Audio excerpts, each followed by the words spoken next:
महाराष्ट्रासह देशातील अग्रगण्य राजकीय, सांस्कृतिक, क्रीडा, शैक्षणिक, आर्थिक, आध्यात्मिक, सामाजिक व गुन्हेगारी वृत्तांचा आढावा देणारे न्यूज चॅनल म्हणजेच इंडिया स्टार न्यूज लाईव्ह। आम्ही दाखवतो देशातील सत्य परिस्थिती। जनतेने ठरवलं तर लोक कल्याणासाठी राजकारणात येईल। डॉक्टर अमोल अन्नदाते, वैजापूरचे भूषण तज्ञ डॉक्टर, आरोग्यवारीच्या माध्यमातून मानवसेवा करणारा अवलिया। इयत्ता 12वीच्या परीक्षेत महाराष्ट्र राज्यात प्रथम आलेले तसेच मुंबईसारख्या मोठ्या शहरात MBBS MDचे शिक्षण घेऊन वैजापूर शहराला आपली कर्मभूमी मानून अविरत मानवसेवा करणारे वैजापूर तालुक्यातील एक ध्येयवादी व्यक्तिमत्व डॉक्टर अमोल अन्नदाते यांनी इंडिया स्टार न्यूजच्या महाराष्ट्राचा स्टार कट्टा या कार्यक्रमातील विशेष मुलाखत सदरात संपादक अनिल कुमार बागुल यांच्याशी संवाद साधताना सांगितलं की शेवटपर्यंत आरोग्यवारीच्या माध्यमातून सेवा करीत राहणार असल्याचे सांगितले। वैजापूर तालुक्यातील युवकांना त्यांच्या क्षेत्रात भरारी घेण्यासाठी मदत करणार असल्याचे नम्रपणे जाहीर केलं। जनतेने ठरवले तर लोक कल्याणासाठी राजकारणात येईल असं सांगून शिक्षण, उद्योग, कला, करिअर सर्व क्षेत्रात वैजापूर तालुक्याला अग्रेसर करण्यासाठी परिश्रम करीत राहील असे संवाद साधताना सांगितले। नमस्कार। महाराष्ट्रासह देशातील तमाम प्रेक्षकांना नमस्कार व सर्व प्रेक्षकांचं इंडिया स्टार न्यूज लाईव्हमध्ये स्वागत। आज आपल्या कट्ट्यावर आपला महाराष्ट्राचा स्टार कट्टा या कार्यक्रमाच्या विशेष मुलाखत या कार्यक्रमामध्ये आज आपल्यासोबत वैजापूर नगरीमध्ये वैजापूरचं भूषण आणि वैजापूरमधून पेडियाट्रिक्स या वैद्यकीय आरोग्य विषयामध्ये तज्ज्ञ असलेले वैजापूरचे भूषण आणि वैजापूरचे तज्ज्ञ डॉक्टर, ज्यांनी महाराष्ट्रभर अतिशय शैक्षणिकदृष्ट्या त्यांचं लिखाण आणि लिखाणाच्या माध्यमातून त्यांनी सर्व महाराष्ट्राला सर्वदूर परिचित असलेले डॉक्टर अमोल अन्नदाते सर आपल्यासोबत आहे। नमस्कार डॉक्टर। नमस्कार नमस्कार नमस्कार। त्यांचा प्रवास, शिक्षण प्रवास असेल, सामाजिक कार्य असेल, आरोग्याच्या सेवा असेल, या संपूर्ण याच्यामध्ये त्यांचा हिरारीनं भाग असतो आणि मानव सेवा हीच ईश्वर सेवा मानून त्यांनी आपल्या वैद्यकीय क्षेत्रात पदार्पण केलं आणि त्यांच्याकडूनच आज आपण जाणून घेणार आहोत आणि महाराष्ट्रातील प्रेक्षकांना आपल्याला त्यांचं व्यक्तिमत्व, त्यांची मानवसेवा हे जाणून घ्यायला निश्चितच आवडेल। सर, आपण आपली वाटचाल आणि शिक्षणातून तुम्ही कशा टप्प्यात पार करत गेले आणि वैजापूर सारख्या खेड्यातून म्हणजे निमग्रामीण निमशहरी भागातून आपण गेलात, तर कसा प्रवास राहिला सर आपला? नमस्कार। सर्वप्रथम मी इंडिया स्टार न्यूज या महाराष्ट्र कट्ट्यावरती आज मला बोलवलं त्याच्याबद्दल मी तुमचे आभार मानतो। गेल्या जवळपास, म्हणजे तुम्ही प्रश्न विचारल्यावर गेल्या जवळपास 2.5 ते 3 दशकांचा हा पूर्ण प्रवास माझ्या समोर आला आणि आरोग्यवारीच्या माध्यमातून मी वारकरी संप्रदायाशी पण मी आता जोडला गेलेलो आहे। तर एक वाक्य सहज माझ्या मनामध्ये एक तुकाराम महाराजांचा अभंग आला, आम्ही वैकुंठाचे वासी आलो याची कारणासी। तर मला वाटतं तुकाराम महाराजांनी सतत आपल्याला याच्यामध्ये हे सांगितलंय की तुम्ही कुठल्या कारणासाठी त्या वैकुंठावरून इथे आलोय हे तुम्ही शोधण्याचा प्रयत्न करा। आणि माझ्या प्रवासाचा पूर्ण हा धागा हा आपल्या आयुष्याचा, आपण ज्याला पर्पज म्हणतो, की आपल्याला देवाने बुद्धिमत्ता दिली आहे, आपल्याला देवाने एक चांगलं कुटुंब किंवा एक चांगली एक आर्थिक पार्श्वभूमी दिली आहे, तर ती कुठल्या कारणाने दिली असेल हे शोधण्याचाच भाग म्हणजे माझा हा पूर्ण प्रवास आहे असं मी मानतो। मी वैजापूरमधून 97 साली राजर्षी शाहू महाविद्यालय लातूर इथं गेलो आणि तिथे मी मी मेरिटमध्ये 10वीला होतो, पण तिथे मी महाराष्ट्रात सर्वप्रथम आलो आणि तिथून एक वेगळ्या प्रकारचा आत्मविश्वास माझ्यामध्ये आला।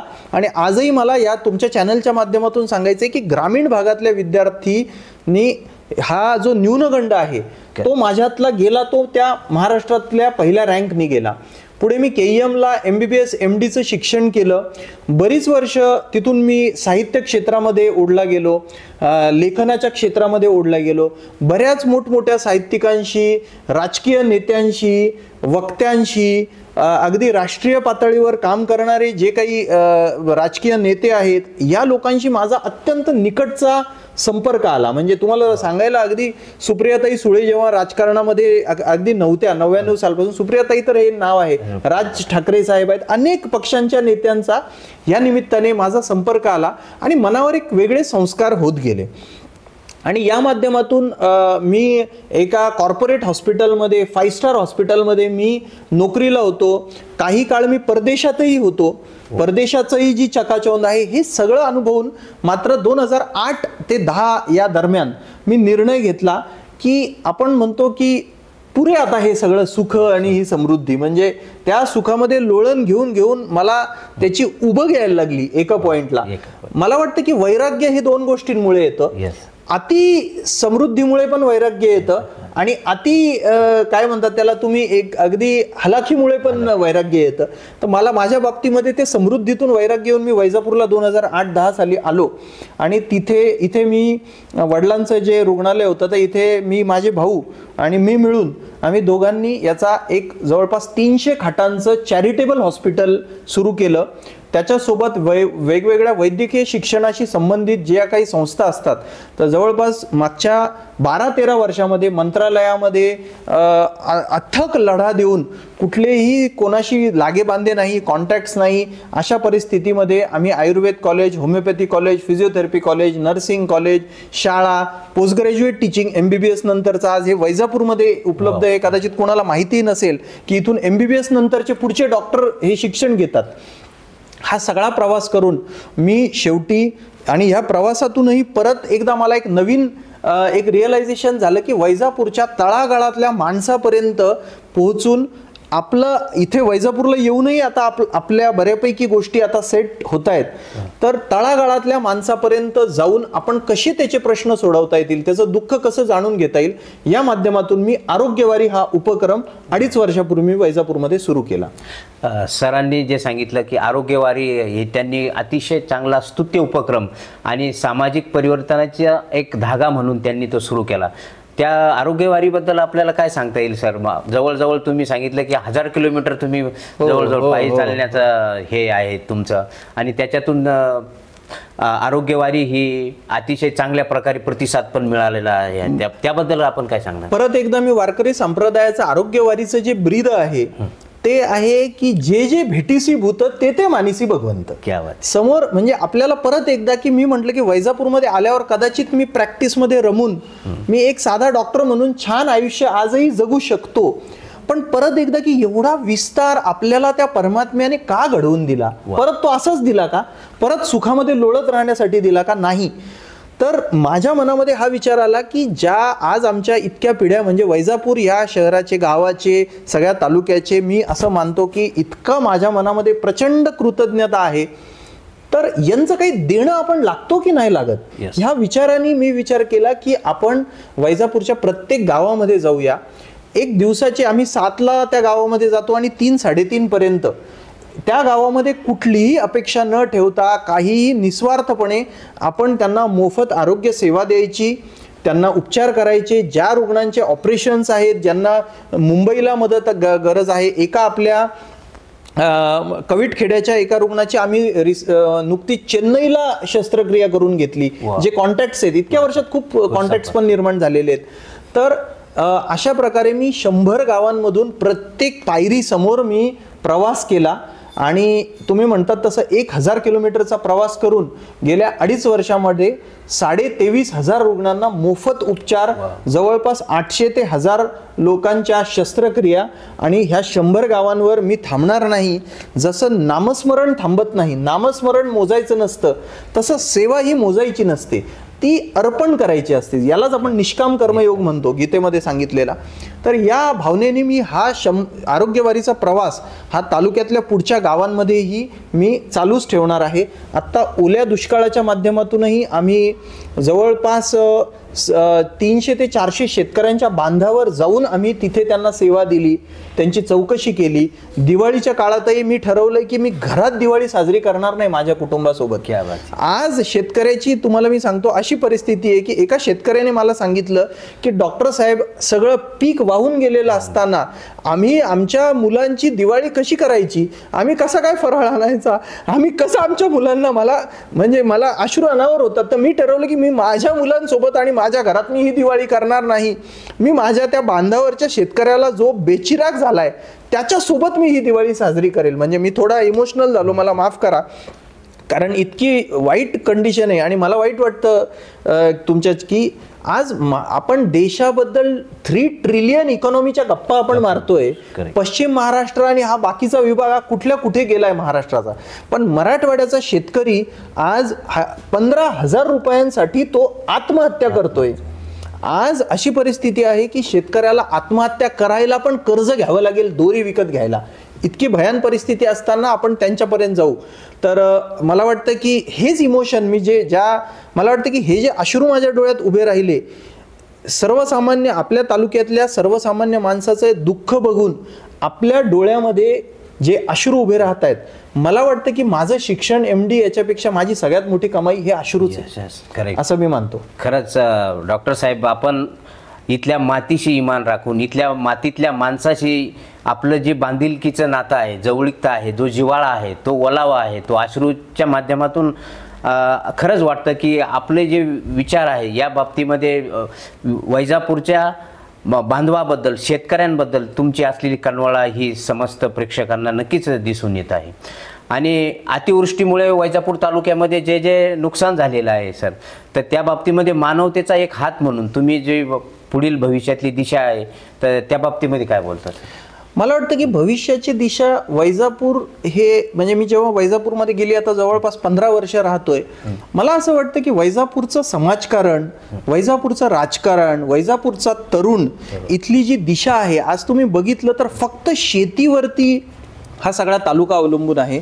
शेती ही करावीच लागणार आहे, ती आपल्याला कसावीच लागणार आहे.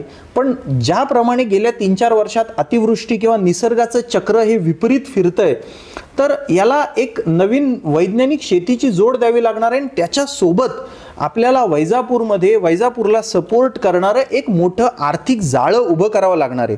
शैक्षणिक संस्था जशा आम्ही उभ्या केल्या हा त्याचा एक भाग आहे. पण मला वाटतं की विविध इंडस्ट्रीज, जर आज तुम्ही बघितलं, तुम्ही फिरत असाल अख्ख्या महाराष्ट्रभर, तुम्ही बारामती, अकलूज, त्याच्यानंतर बरेच कोल्हापूर, अनेक शहरं जर तुम्ही बघितली, तर ह्या पश्चिम महाराष्ट्र किंवा मुंबई किंवा इतर सगळ्या क्षेत्र ही त्यांची इकॉनॉमी ही अशा पातळीवर नेऊन ठेवली की फक्त शेतीवरती अवलंबून नाहीये. मला असं वाटतं की वैजापूरमध्ये ही MIDC आली पाहिजे, इंडस्ट्रीज आज इथे आले पाहिजे. मी अंमळनेरला एका उद्घाटनाला गेलो होतो, तर तिथे त्यांनी मला सांगितलं की डॉक्टर साहेब, इतकी समृद्धी मला दिसली. ते म्हटले की डॉक्टर साहेब, विप्रोची फॅक्टरी आज इथे आहे आणि जवळपास 15,000 लोक त्या फॅक्टरीमध्ये काम करतात. मला वाटतं की आपण आपली दालनं अशा प्रकारच्या उद्योगाला कधी उभी करणार? आणि इथल्या तरुणामध्ये मला भाऊ खूप ऊर्जा दिसते, खूप चांगला तरुण आहे, मुलांची इच्छा आहे, पण त्यांना ते माध्यम मिळत नाही. तर मला वाटतं की वैजापूरचं समाजकारण आणि राजकारण हे थोडंसं बदललं पाहिजे आणि त्याची दिशा ही थोडीशी विकासाच्या दिशेने त्याचं तोंड व्हायला पाहिजे. असं मला वाटतं की माझ्या कामाची पुढची दिशा ही अशी असावी, असा प्लॅन हे मी करतोय. अर्थात त्याला सगळ्या लोकांची साथ जशी जशी मिळत जाईल तसं तसं मी काम ते पुढे नेत जाईल. याच आपल्या ध्येयवादी विचाराचा आपण वारसा पुढे चालवता, तो हा वारसा आपल्याला घरातूनच मिळालेला आहे. तर आपण असं एक सांगितलं की ध्यासच्या माध्यमातून आपण ध्यास ट्रस्ट, कसं आहे ध्यास ट्रस्ट ही मी ट्रस्ट वैजापूर सेंट्रिक कामासाठी मी उभी केली आहे. ध्यास ट्रस्टचा मुख्य हेतू हा आहे की वैजापूर एक नवीन वैजापूर, एक विकसित वैजापूर, आणि असं वैजापूर, मला खूप वाईट वाटतं की माझं एकट्याचं नाव आज महाराष्ट्रभर गेलंय. फक्त अमोल अन्नदातेच राहतो का महाराष्ट्रात? सर्वसामान्य तुम्ही भादली, छोट्या छोट्या गावातल्या मुलांचंही नाव गेलं पाहिजे आणि अशी तरुण मुलं मला भेटतायत. तर ध्यास ट्रस्टच्या माध्यमातून वैजापूरचा सर्वांगीण विकास घडवायचा, त्याच्या माध्यमातून वैजापूरमधून मोठी होऊन गेलेली इथली जी काही अधिकारी लोक आहेत, डॉक्टर्स आहेत, त्यांनाही मी जोडून घेण्याचं काम करतोय की तुम्हीही परत तुमच्या गावासाठी काहीतरी कॉन्ट्रीब्युशन द्या, काहीतरी तुमचा सहभाग असू द्या. आणि या माध्यमातून आम्ही काही डोनर्सही उभे करतोय. मी लोकांना असं आवाहन करतोय करतोय की तुम्ही महिन्याला 100 रुपये, जे वैजापूरमधले नाही बाहेरचे 100 रुपये महिन्याला तुम्ही डोनेशन फक्त द्या, त्याच्या माध्यमातून इथे आम्ही एक मोठं काम उभं करू. कारण हे काम माझ्या एकट्या दुकट्याचं नाहीये. आपल्याला ती दत्ता हळसगीकरांची कविता माहिती आहे की ज्यांचे सूर जुळून आले त्यांनी 2 गाणी द्यावी, ज्यांची बाग फुलून आली त्यांनी 2 फुले द्यावी, आभाळात ज्यांच्या अंगणात आभाळ झुकले त्यांनी ओंजळ पाणी द्यावे, सूर्यकुलाशी ज्यांचे नाते त्यांनी थोडा उजेड द्यावा, आभाळा एवढी ज्यांची उंची त्यांनी थोडे खाली यावे, मातीत ज्यांचे जन्म मळले त्यांना थोडे उचलून घ्यावे. मला वाटतं ध्यास ट्रस्ट मध्ये वैजापूरमध्ये जो बदल घडवून आणायचा आहे हीच कविता हा माझा मला वाटतं आदर्श आहे. आदर्श डॉक्टर साहेबांचं साहित्य, कविता, इथल्या तळमळी समाजकारणामध्ये जी तळमळ आहे, सामाजिक परिवर्तनासाठी त्यांचा ध्येयवाद आणि त्या माध्यमातून त्यांनी ध्यास नावाचं जे सामाजिक उपक्रमशीलता दाखवलेली आहे हे तर आहेच. साहेबांचं आपण राजकीय दृष्ट्या पुढे काही पाऊल उचलण्याचे त्याबद्दल काय मत आहे? मला असं वाटतं की राजकारण हा खरं तर एक विकासाचा किंवा लोकसेवेचा खरंच चांगला मार्ग आहे. पण जेव्हा कोणी हे वाक्य बोलतो तेव्हा लगेच लोकांना त्याच्याबद्दल शंका यायला लागते. राजकारण स्वतः करणं हे माझ्या दृष्टीने तसं काही महत्वाचं नाही. कारण आज माझ्याकडे त्या सगळ्या गोष्टी मिळालेल्या ज्या राजकारणाच्या माध्यमातून मिळतात, त्या मला परमात्म्याने राजकारणाशिवायच दिलेल्या आहेत. आणि बाळासाहेब ठाकरेंचं जे वाक्य आहे की सत्तेच्या खुर्चीला मी लात मारणारा माणूस आहे, पण त्या खुर्चीच्या माध्यमातून जर लोकांचं कल्याण होत असेल तर कदाचित त्या खुर्चीसाठी पण मला काम करावं लागेल, हे बाळासाहेब ठाकरे म्हटलेले आहेत. मला असं वाटतं की चांगलं काम करणाऱ्या प्रत्येक माणसासाठी हे वाक्य खरं आहे. आणि राजकारण मला वाटतं की लोक तुमच्यासाठी जेव्हा पुढे येतात, तुम्ही बघत असाल की दिबा पाटील, ND पाटील किंवा जुन्या काळातली जी गणपतराव देशमुख एसटीने फिरायची, या लोकांना कधी म्हणजे पैशाशिवाय यांनी एक खूप मोठं राजकारण आणि लोकनेते ही जे शब्द आहे ह्या शब्दाचं मला प्रचंड आवड आहे. पण लोकनेते जर कधी मी राजकारणात आलो किंवा मला यायची इच्छा असेल तर मला असं वाटतं की ते लोकांनी मला जर राजकारणात आणलं, लोकांसाठी जर मला यावं लागलं तर का नाही, नक्की येईल राजकारण. पण ते राजकारण आणतानाही जसं मी बाकीच्या क्षेत्रात काम केलं, मला वाटतं की तो राजकारणाचा पोतही बदलला पाहिजे. करेक्ट. फक्त पैशाच्या भोवती जे आज सगळं महाराष्ट्राचं देशाचं राजकारण फिरतंय, हे आपल्याला सर्वसामान्य माणसाच्या भोवती जर ते राजकारण आणता आलं, त्याच्यासाठी जर ते आणता आलं तर मात्र मला राजकारणात यायला आणि तशा प्रकारचं परत वेगळं राजकारण करायला मात्र नक्कीच मला आवडेल, का नाही. महाराष्ट्रातील राजकीय संस्कृती आणि जी पुरोगामित्व आपलं जे आहे तर ते लक्षात घेतात किंवा त्याकडे बघता आताचा राजकीय स्तर कसा थोडा खालावत चाललेला आहे, त्याबद्दल कसं वाटतं आपल्याला, काय मत? एक काय झालंय बघा, सगळ्यात महत्वाचं म्हणजे आपण स्वातंत्र्यापासून जर हे केलं, तुम्ही बघा की स्वातंत्र्यपूर्व काळातही महात्मा गांधी, नेहरू, सरदार वल्लभभाई पटेल सगळी लोक राजकारणातच होती. करेक्ट. पण ते राजकारण सत्ता मिळवण्याचं राजकारण नव्हतं, स्वातंत्र्य मिळवण्यासाठीचं ते राजकारण होतं. लोकमान्य टिळक, गांधी यांचेही वाद होते, महात्माजींचे, पण त्या सगळ्या लोकांनी एकमेकांना पूरक राजकारण करून देशाला स्वातंत्र्य मिळवून दिलं. पुढे अगदी मला असं वाटतं की 2000 सालापर्यंतही राजकारण हे असा पैसा कमवण्याचं काही मुख्य साधन नव्हतं. म्हणजे मला खूप आश्चर्य वाटतं की लोकांना जेव्हा आपण विचारतो की तुम्ही काय करता, तर मी राजकारणात आहे किंवा मी सरपंच आहे. अहो, ते प्रोफेशन नाही आहे. मी डॉक्टर, हे माझं प्रोफेशन आहे, माझा व्यवसाय हा डॉक्टर आहे. राजकारण हा माझा व्यवसाय होऊ शकत नाही. तुम्ही जे बोलले, हा जो स्तर घसरला आहे, राजकारण हे आता एक पैसा कमवण्याचं माध्यम झालंय. म्हणजे तुम्ही बघा की बरीच लोक मी बघतो की एखादा माणूस मंत्री झाला किंवा तो काहीही झाला तर त्याला असं वाटतं की ह्या 2.5-3 वर्षामध्ये आता मी काय करू आणि काय नाही आणि कसंच माझं 7 जन्माचं आता पूर्ण सोय लावून घेऊ. अहो, हे असा म्हणजे राजकारणाचा हा हेतू नव्हता. मला वाटतं की हे थोडंसं बदललं पाहिजे. हे फक्त काहीतरी त्याच्यात गेलो, 4 पैसे कमवले असं नाही. त्याच्यातून लोकांचे प्रश्न, आज माझ्याकडे जी लोक येतात भोवती, साधी छोटी प्रश्न घेऊन येतात. तर या प्रश्न सोडवण्यासाठीचं माध्यम म्हणून राजकारणाकडे आपण बघितलं पाहिजे. तर मला वाटतं की हा जो स्तर घसरला आणि तुम्ही पुरोगामी हा शब्द वापरला, मला वाटतं की राजकारणाचा सगळ्यात मोठा जो आज एक नकारात्मक बाब झाली, महाराष्ट्राचं पुरोगामित्व या राजकारणाने हिरावून घेतलंय. हे खूप वाईट झालंय मला वाटतं. तर म्हणून मला असं वाटतं की पैसा कमवण्यापेक्षा सर्वसामान्यांचे प्रश्न, आपण जर ज्या भागामध्ये जाऊ तिथून निवडून आलो तर तो भाग जगाच्या नकाशावरती आला पाहिजे, देशाच्या नकाशावर आला पाहिजे, असं हेतू ठेवून आपण जर राजकारणात जर गेलो. अगदी साधं उदाहरण सांगायचं झालं तर वैजापूर हे एक आध्यात्मिक केंद्र आहे. शिऊर जे माझं गाव आहे, मी शिऊरमध्ये जेव्हा फिरलो, शिऊरमध्ये एवढी मोठी आध्यात्मिक शक्ती आहे की शिऊर हे महाराष्ट्राचं दुसरं पंढरपूर आणि देशाची दुसरी काशी म्हणून त्याला ओळख ही देशभर मिळू शकते. शिऊरमध्ये जे रावणेश्वराचं मंदिर आहे, शिऊर हा दंडकारण्याच्या काळामध्ये रावणाने उभारलेलं मंदिर हे रावणेश्वराचं मंदिर आहे. हे कोणाला माहीतही नसेल. मला वाटतं की एक आध्यात्मिक, जसं आज अनेक आध्यात्मिक पर्यटन आहे, देशभरातल्या लोकांनी का शिऊरमधून दुसरी काशी म्हणून येऊ नये? त्या माध्यमातून तिथल्या लोकांना किती छान रोजगार उपलब्ध होईल. तिथे कदाचित एक आपण काहीतरी एक हेलिकॉप्टर, एक तिथे छोटंसं हेलिपॅड उभारून मोठी लोक तिथे येतील. अशा प्रकारची प्रगती आपण का नाही साधू शकत? आपणच, म्हणजे मी पहिले आणि मग बाकीचं सगळं. हा राजकारणाचं स्वरूप जर बदललं तर मला वाटतं की नक्कीच हे राजकारण, आणि मी तुम्हाला सांगतो की हा बदल घडणार. नवीन तरुण कधीतरी त्याला याची उबग येणार, कधीतरी पहाट होणार, कधीतरी पहाट फटफटणार आणि सूर्य उगवणार. याच्याबद्दल मी प्रचंड आशावादी आहे. वा वा, क्या बात आहे सर. आशावादी डॉक्टर साहेब आहेत. डॉक्टर साहेबांची निश्चितच कर्मभूमी राहिलेलं शहर म्हणजे वैजापूर शहर आहे.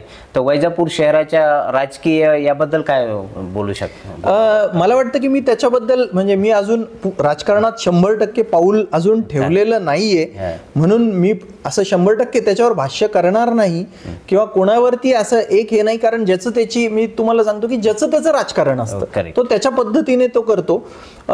पण मला असं वाटतं की तरुण पिढी, मी तुम्हाला म्हटल्याप्रमाणे आज पीर बाबुळगाव गावातली 50-60 मुलं माझ्याकडे आली होती.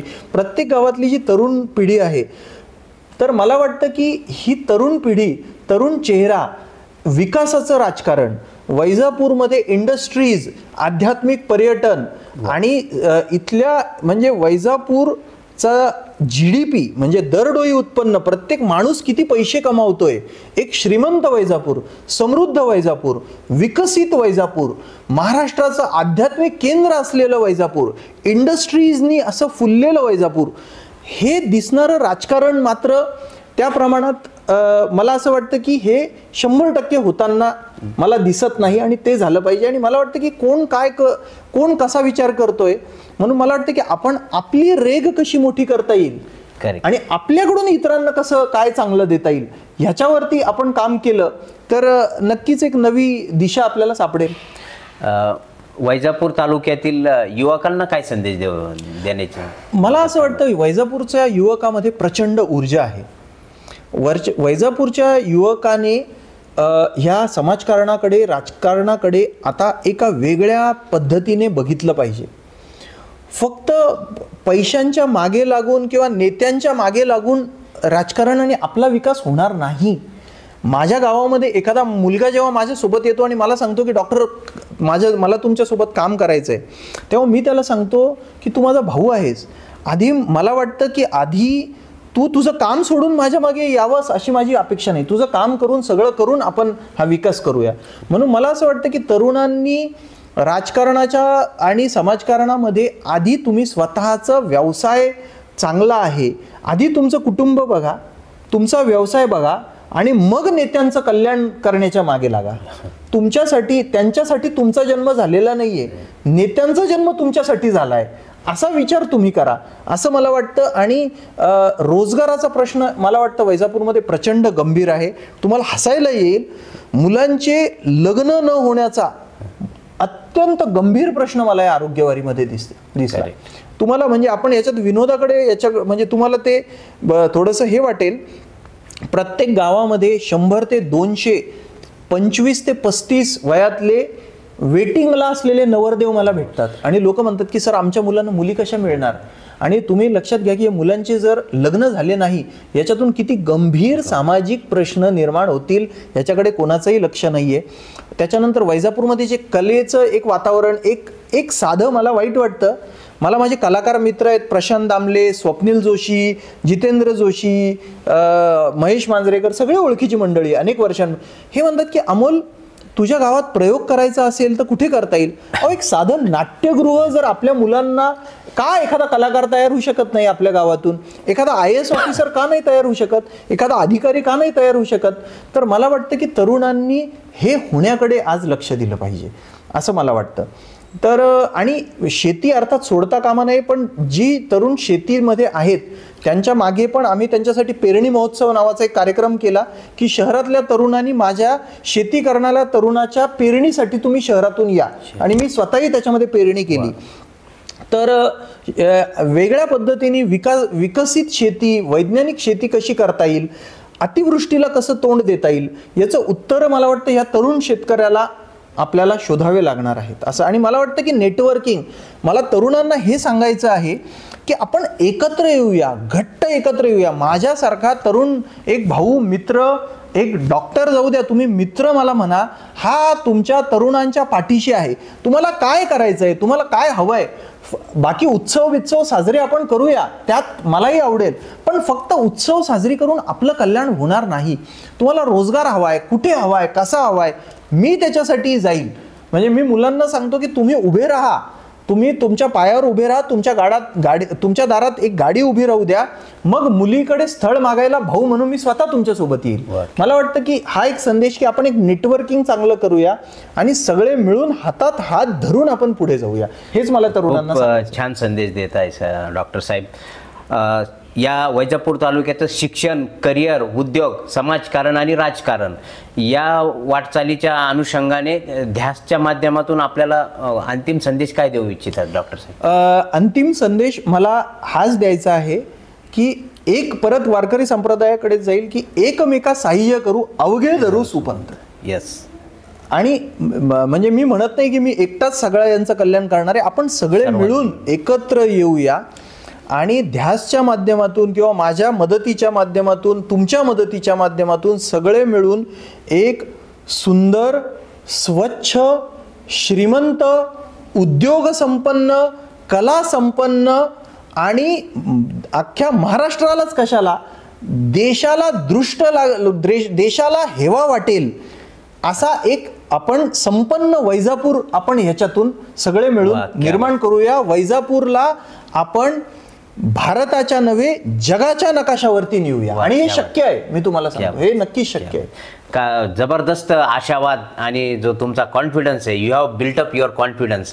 एका वैजापूर सारख्या निमशहरी भागातून जाऊन मुंबई सारख्या ठिकाणी MBBS MD सारखं उच्च शिक्षण घेतलेलं एक व्यक्तिमत्व, 12वीच्या परीक्षेमध्ये महाराष्ट्रातून प्रथम आलेलं व्यक्तिमत्व असे डॉक्टर अमोल अन्नदाते सर, त्यांनी वैद्यकीय सेवेबरोबरच मानव सेवा करता करता, सामाजिक सेवा करता करता, आरोग्यवारीच्या माध्यमातून सर्व आध्यात्मिक,